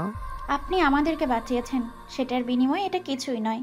যদি আপনি আমাদের না বাঁচাতেন তাহলে ওই শয়তানগুলো আমাদের যে কী অবস্থা করতো ঠিক আমরা জানি না। তাই বলে এটা করবে? আসলে ভাইয়া আমার... মেয়েটি কিছু বলার আগেই জ্ঞান হারিয়ে ফেলল। আমি ভাবছি তুই এসেছিস তাই খেয়াল করি নাই, কিন্তু হঠাৎ গুলি চালানোর শব্দ শুনতে পাই। আচ্ছা ঠিক আছে, এখন কি করবো এর? ওর ব্যবস্থা আমি করছি, তুই মেয়েটাকে নিয়ে যা। আচ্ছা। তারপর আমি আমার রুমালটি বের করে মেয়েটির ক্ষতস্থানে বেঁধে দিলাম। তারপর নাফিস সে মেয়েটিকে কোলে করে নিয়ে চলে গেল, সাথে কয়েকজন গার্ড। মেয়েটিকে নিয়ে চলে গেলে আমি হেঁটে আমাকে গুলি করা সেই লোকটির কাছে গেলাম। তাকে কলার ধরে দাঁড় করালাম। কে তোকে পাঠিয়েছে বল আমাকে মারার জন্য? বলবো না। বল না। তারপর আমি আর ক্ষতস্থানে একটা লাথি মারলাম। না দেখে এসে জোরে জোরে চিৎকার করতে লাগলো। বলছি তার নাম লোকটি যখনই কারণ নাম বলতে যাবে তখনই সে আমার গায়ের উপর ঢলে পড়ল। আমি তাকে ধরে পড়া দেখে কাঁধে হাত দিয়ে তুলতে যাব, তখনই ভেজা কিছু হাতে বাঁধল। হাত সামনে নিয়ে এসে দেখি তাজা রক্ত। তখনই লোকটিকে ঘুরিয়ে দেখি তাকে কেউ গুলি করেছে। লোকটিকে কিছু বলতে যাব তার আগেই মারা গেল। কে আমার উপর আক্রমণ করতে পারে, আর এই লোকটিকে কেন মেরে দিল? একটু পরেই সেখানে নিয়াম পৌঁছালো। কি হয়েছে বস? আর আপনার ওপর বলে আক্রমণ হয়েছিল? ডেভিল কিং এর কি খবর? বস সে পালিয়েছে। তোমরা কি করতেছিলে? এতগুলো লোকের মাঝে কিভাবে বানালো? আসলে বস সে আমাদের পৌঁছানোর আগেই পালিয়েছে। Damn it! বস এই লোকটার কি হয়েছে? এই লোকটি আমার উপর আক্রমণ করেছিল, তা কেউ আমাকে মারার জন্য পাঠিয়েছে। কার এত বড় সাহস আপনার উপর হামলা করার? সেটা পরে দেখা যাবে। আগে তুমি এই মেয়েগুলোর বাড়ির ঠিকানা নিয়ে তাদেরকে বাড়ি পৌঁছে দেওয়ার ব্যবস্থা করো। ঠিক আছে বস। তারা যেন সহি সালামতে বাড়িতে পৌঁছায়, আর তাদের বাসায় যেন কোনো সমস্যার সৃষ্টি না হয়। কথাগুলো বলে আমি রুমের বাইরে চলে গেলাম এবং ড্রাইভারকে ফোন দিয়ে গাড়ি বন্দরে করে আনতে বললাম। আমাকে মারার জন্য কে লোক পাঠাতে পারে? এটা নিশ্চয় ডেভিল কিং। এবারের মতো তো সে বেঁচে গেল, কিন্তু পরের বার পেয়ে তাকে নিস্তার দেব না। মনে মনে এসব কিছু ভাবতেছিলাম। তখনই কয়েকটা গাড়ি আমার সামনে এসে দাঁড়ালো। গাড়ি থেকে কয়েকজন গার্ড এসে গাড়ির দরজা খুলে দিল। আমি গাড়ির ভেতরে উঠে বসলাম। তারপর গাড়ি চলতে শুরু করলো। এখানকার বাংলোতে নিয়ে যাও। ওকে বস। সিটের উপর সব বন্ধ করে বেশ কিছু সময় শুয়েছিলাম। প্রায় আধ ঘন্টা পর একটি বাড়ির সামনে গাড়ি থামালো। বস আমরা চলে আসছি। ড্রাইভারের কথা শুনে আমি চোখ খুলে দেখলাম আমি বাংলোতে চলে গেছি। কয়েকজন গার্ড এসে দরজা খুলে দিল। আমি বেরিয়ে বাংলোর ভেতরে প্রবেশ করলাম, আর গার্ডগুলো বাড়ির চারপাশে ঘিরে পাহারা দিতে লাগলো। বাংলোতে আমি আমার জন্য রাখা একটি রুমের ভেতরে চলে গেলাম। ফ্রেশ হয়ে এসে বিছানায় বসে নাফিসকে ফোন দিলাম। নাফিস, ওই মেয়েটার খবর কি? বস, মেয়েটা এখন বিপদমুক্ত। মেয়েটার যেন কোনো রকম কমতি না থাকে। আর তার বাড়ির সম্পর্কে কিছু জেনেছিস? জি বস, সব কিছু জেনেছি এবং বাড়ির লোকদেরও ফোন করেছি। আচ্ছা ঠিক আছে, বাড়ির লোক চলে আসলে তুই এখানকার বাংলোতে চলে আসিস। ওকে। আমি ফোনটা রেখে কপালে একটু মেডিসিন নিলাম, তারপর বিছানায় শুয়ে পড়লাম। অনেক ক্লান্ত লাগার কারণে। অন্যদিকে বৃষ্টি ভাইয়া আজ আসবে না, তুই কেক কেটে নে। ও, মাহিম ভাইয়া কি বলল? মাহিম ভাইয়া আজ হসপিটালে থাকবে। ঠিক আছে। তুই তাহলে কেক কাট, এই নে ছুরি। ছোট মা বৃষ্টির দিকে ছুরি এগিয়ে দিল। বৃষ্টি ছুরি নিয়ে কেক কাটতে লাগলো। হ্যাপি বার্থডে টু ইউ বৃষ্টি। তারপর বৃষ্টি কেটে সবাইকে এক এক করে খাইয়ে দিল। তারপর সবাই এক এক করে বৃষ্টির বিভিন্ন ধরনের গিফট দিতে লাগলো। ধন্যবাদ সবাইকে। তানভীর ভাইয়া, তুমি আমাকে উপহার দিবে না? আমি তো এখনো ইনকাম করি না যে তোমাকে গিফট দিব, তবুও তোমার জন্য ছোট্ট একটা গিফট নিয়ে এসেছি। এই নাও তোমার পছন্দের কিটক্যাট চকলেট। তোর এই ছোট্ট গিফট আমার কাছে অনেক কিছু। অনেক রাত হয়েছে, এখন সবাই খেতে আসো। হ্যাঁ চলো সবাই খেতে। তারপর সবাই ডিনার করতে বসলো। খাবারগুলো দেখে বৃষ্টি খুবই অবাক হলো। আজ তো দেখি সবগুলো আমার পছন্দের খাবার। আজ আমার একমাত্র মেয়ের জন্মদিনে, তার জন্য তো পছন্দের খাবার রান্না করতেই হয়। ধন্যবাদ মা। তারপর বৃষ্টি খুবই আরামে ইয়াম্মি করে খেতে লাগলো। খাওয়া দাওয়া শেষ করে যে যার রুমে চলে গেল ঘুমাতে। এতগুলো মেয়েকে সাপ্লাই দিতে পারলেও অনেক বড় লোক হয়ে যেতাম, কিন্তু ওই শালা কিং স্টার অফ মাফিয়ার জন্য কিছুই করতে পারছি না। ওকে আরেকবার সময় মতো পেলে। বস, আমরা এখন কি করব? কয়েকদিন গা ঢাকা দাও, তারপর আবার কাজ শুরু করবে। ওকে বস। ঠিক আছে, তুমি এখন যাও, আমি রেস্ট নেব। আর গাড়ি রেডি করে রাখো, আমি ভোরবেলার দিকে কুষ্টিয়ার দিকে রওনা দেব। ওকে বস। হাসিব চলে গেল আর ডেভিল কিং রেস্ট করে নিতে লাগলো ইন হসপিটাল। নাফিস হসপিটালের করিডোরে একটি বেঞ্চের উপর বসে আছে।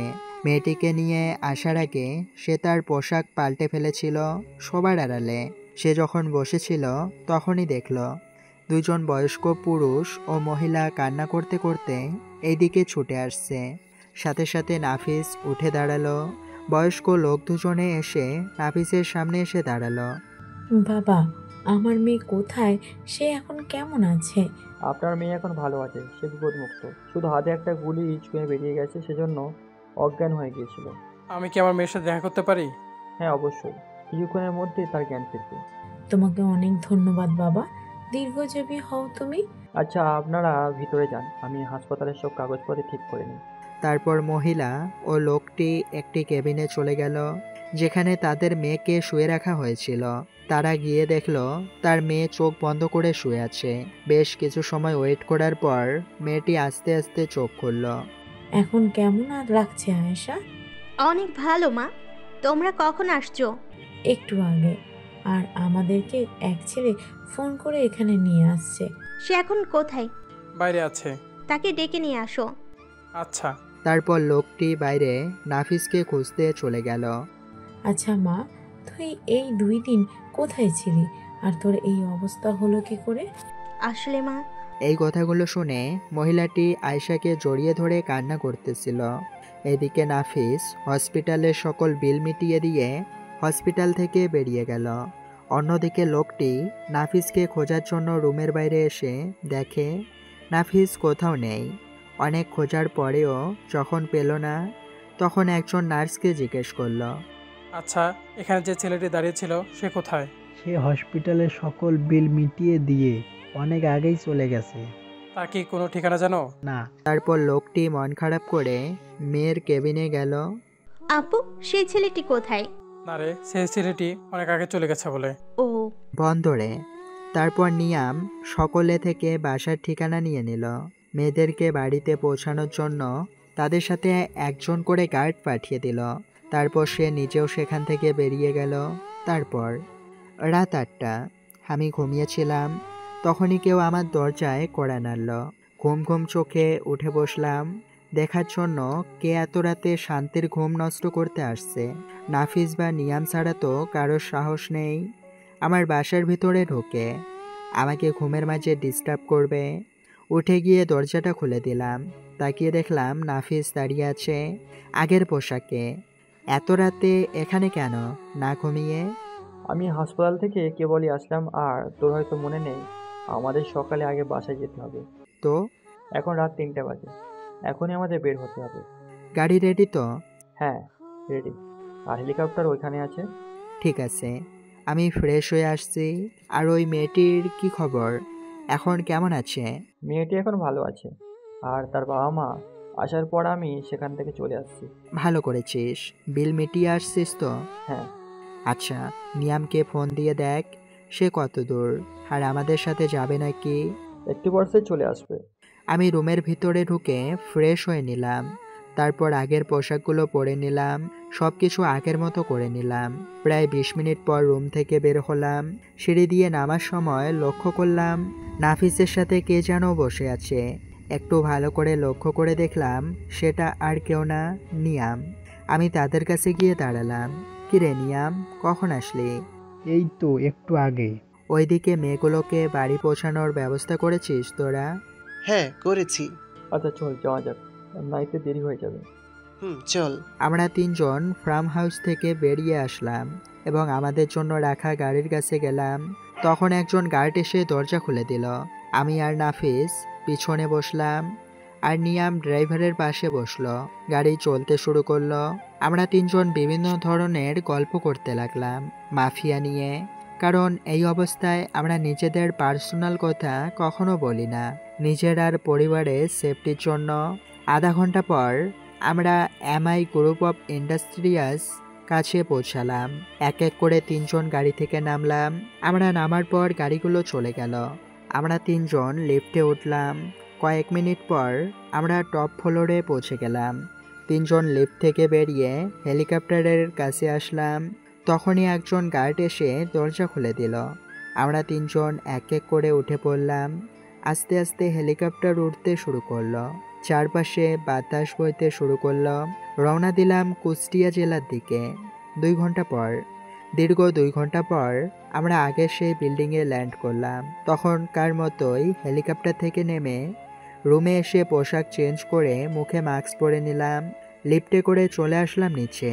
তাহলে নিয়াম, তুই চলে যা আলাদা গাড়ি নিয়ে, আর নাফিসও চলে যা আলাদা গাড়ি নিয়ে। নিয়াম চলে গেল। নাফিসও তার লোকেদের কিছু বুঝিয়ে তাদের চলে যেতে বলল। আমি আমার নিজের গাড়ি নিয়ে বেরিয়ে পড়লাম বাড়ির উদ্দেশ্যে। বাড়িতে আসতে আসতে সকাল 6টা বেজে গেল। হয়তো এখনও কেউ ঘুম থেকে ওঠেনি। আমাকে দেখে দারোয়ান গেট খুলে দিল। গাড়ি পার্কিং করে ডুপ্লিকেট চাবি দিয়ে বাড়িতে প্রবেশ করলাম। সিঁড়ি বেয়ে আগে বৃষ্টির রুমে গেলাম আমার পাগলিটাকে দেখতে।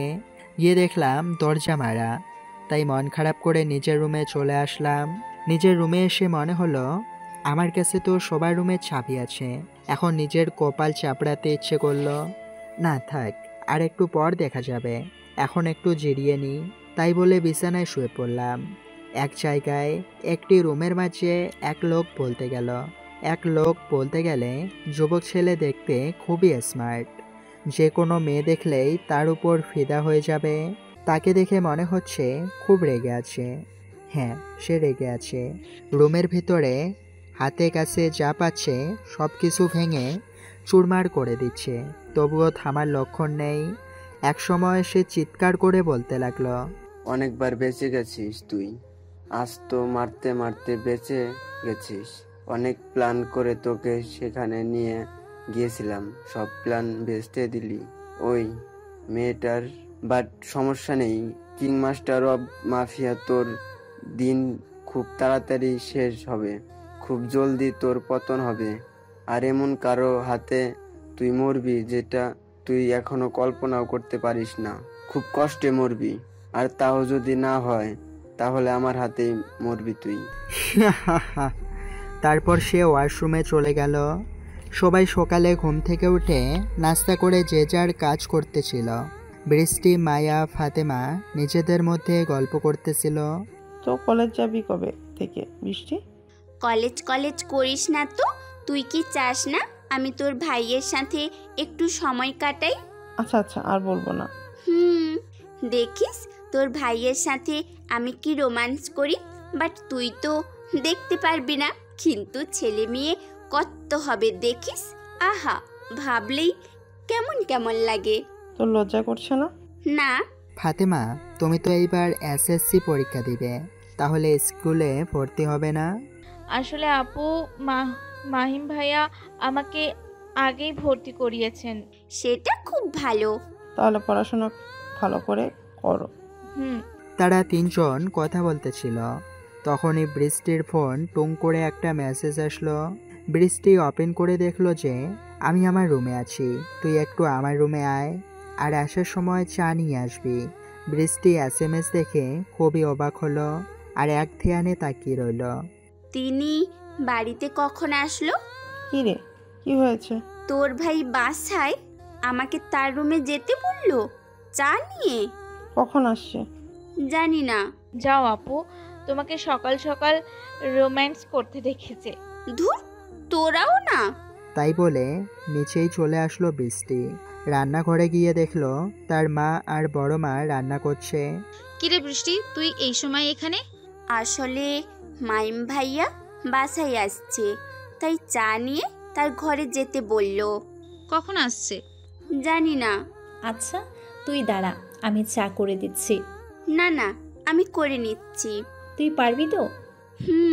বৃষ্টি চা তৈরি করতে লাগলো, আর এদিকে ছোট মা আর বড় মা তাকিয়ে মুচকি মুচকি হাসতে লাগলো, যেটা বৃষ্টির চোখ পড়লো না। বৃষ্টি চা বানানো হলে চা নিয়ে আমার রুমে আসতে লাগলো।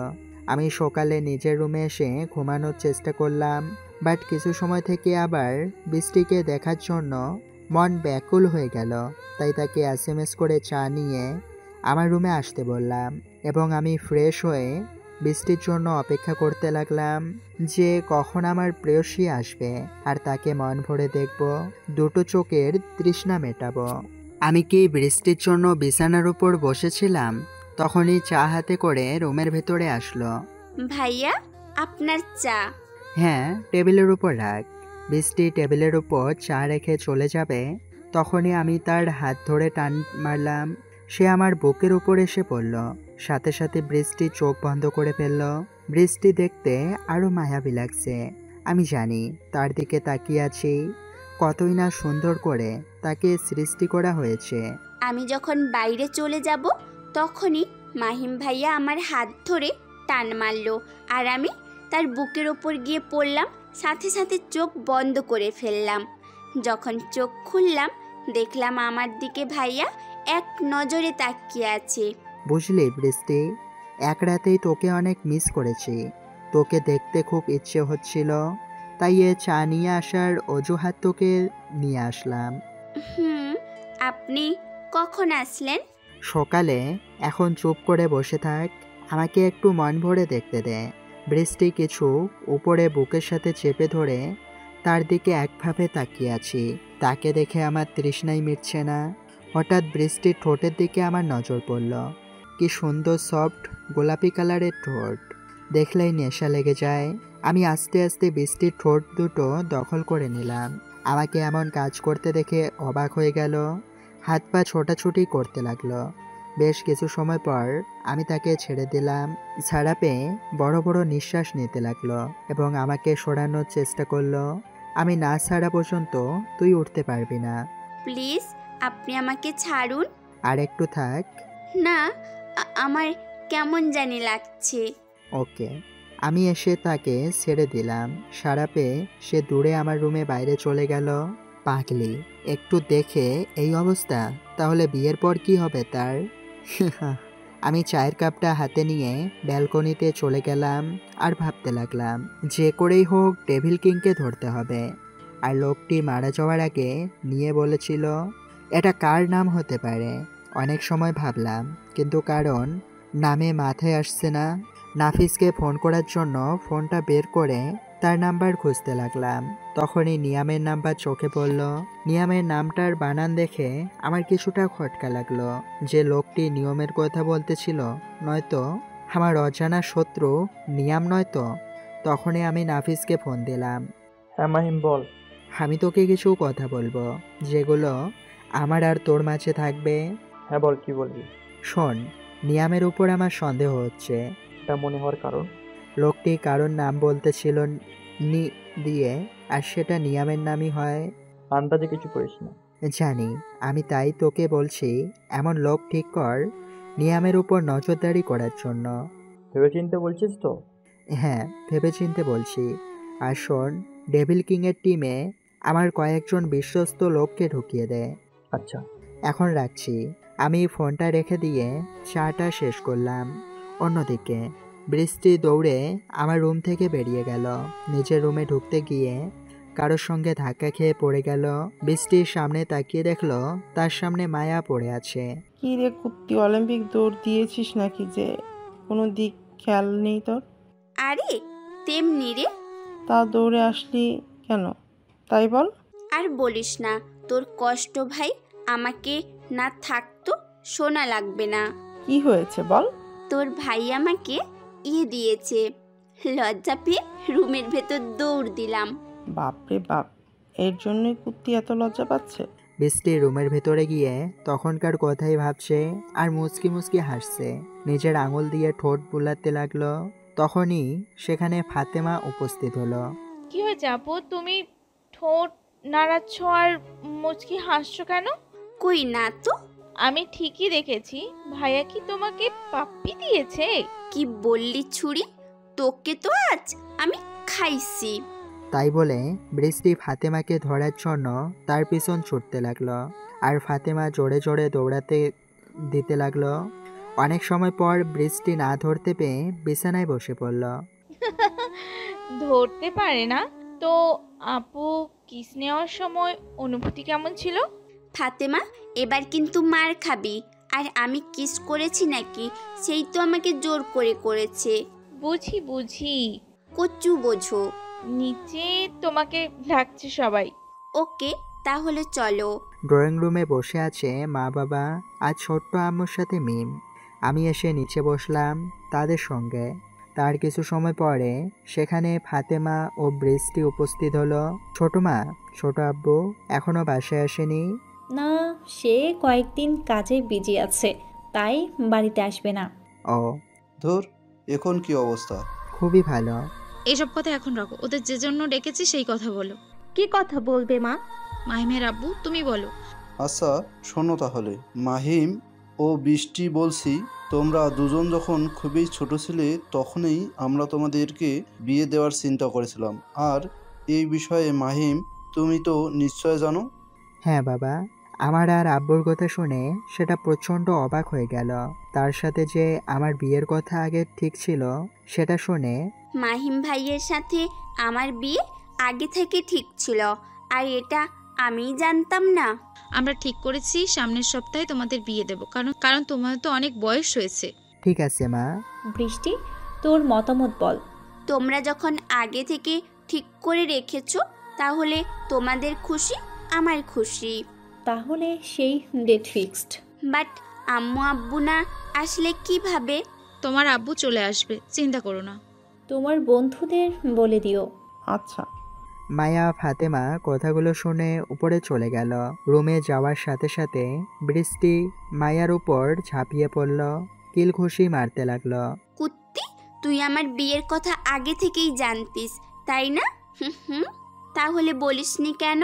আরে বোন, আগে মার থামা, তারপর বলছি। ওকে থামলাম, এবার বল।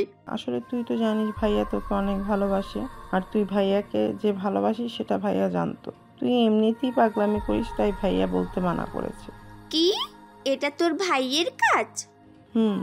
তাকে তো পরে দেখে নিব। সেটা বিয়ের পর দেখো। আর তুমি কি মায়ের দিলে মায়া আপুকে? বেচারা। তাহলে তুই কয়েকদিন পর আমার ভাবি হবি। সম্মান দিয়ে কথা বলবি। এভাবে বিভিন্ন ধরনের কথা বলতে লাগলো। কে কি পরবে, কি শপিং করবে। এইদিকে আমি আমার রুমে বসে আছি আর ভাবছি, অবশেষে তোকে আপন করে নিব পিচ্ছি। অনেক অনেক ভালোবাসি তোকে। তারপর বুঝবি এই মাফিয়ার ভালোবাসা। মুচকি হেসে তারপর আমি নিজের রুমে বসে আমার প্রিয়সীর কথা ভাবতেছিলাম। তখনই বৃষ্টি রুমের ভিতরে হনহনিয়ে প্রবেশ করলো। এমন করে আসাতে আমি বেশ অবাকই হয়ে গেলাম। কিরে, আমার রুমে এভাবে আসছিস কেন? সেটা আপনাকে বলতে বাধ্য নই। তো কাকে বলবি? বৃষ্টি কোনো কথা না বলে আমার দিকে তেড়ে আসলো এবং আমার কলার চেপে ধরলো। এটা দেখে তো আমি ভেবাচেকা খেয়ে গেলাম। বৃষ্টির দিকে ভালো করে লক্ষ্য করে দেখলাম চোখ লাল হয়ে আছে, প্রচণ্ড রেগে আছে মনে হচ্ছে। কি হয়েছে? তুই আমার কলার ধরার সাহস পেলি কোথায়? আর আমি তোর বড়। রাখ তোর বড় গিরি ছুটাচ্ছি। এটা কেমন ব্যবহার বৃষ্টি? তো কেমন ব্যবহার করব? আমি তোকে পাগলের মতো ভালোবাসি আর তুই আমাকে ইগনোর করতিস, তাই না? আবার আমাদের বিয়ের কথাও জানতি, তাও বলিস নাই কেন রে? তাহলে আমার মহারানীর এই জন্য রেগে আছে? আরে পাগলি, তুই এমনিতেই ছোট আর তুই এমনিতেই পাগলামি করিস। এটা জানলে আরো পাগলামি করতি, তাই বলি নাই। আমাকে কষ্ট দিতে তো তোর খুব ভালো লাগে, তাই না? আরে পিচ্ছি, এটা না। সেটাই, তুই আমাকে রেখে ওই জেসমিন শাকচুন্নির সাথে সব সময় ঘুরে বেড়াস। এই কথাগুলো বলে বৃষ্টি রেগে গিয়ে কিছু বলতে যাবে, বাট কান্না করে ফেললো। আসলে বৃষ্টি প্রচুর রেগে গেলে আপনা আপনি চোখ দিয়ে পানি বের হয়ে যায়। আমি বৃষ্টির কান্না দেখে আমি তাকে একটু বেশি কাছে টেনে নিলাম, কোমর জড়িয়ে ধরে একদমই কাছে নিয়ে গেলাম। তারপর তার ঠোঁট দুটো এক করে দিলাম। এটা দেখে বৃষ্টি আমাকে কিলঘুষি মারতে লাগলো পিঠে। আমি তাকে আরও আঁকড়ে ধরলাম। বেশ কিছু সময় পর বৃষ্টি যখন রেসপন্স করলো না, তখন তাকে ছেড়ে দিলাম। বৃষ্টি ছাড়া পেয়ে অনেক হাঁপাতে লাগলো। কি হলো? কেমন লাগলো? আপনি খুব খারাপ। এটা তো কিছুই না, বিয়ের পর তো আরও হবে। আপনি একটা ফাজিল লোক। আরে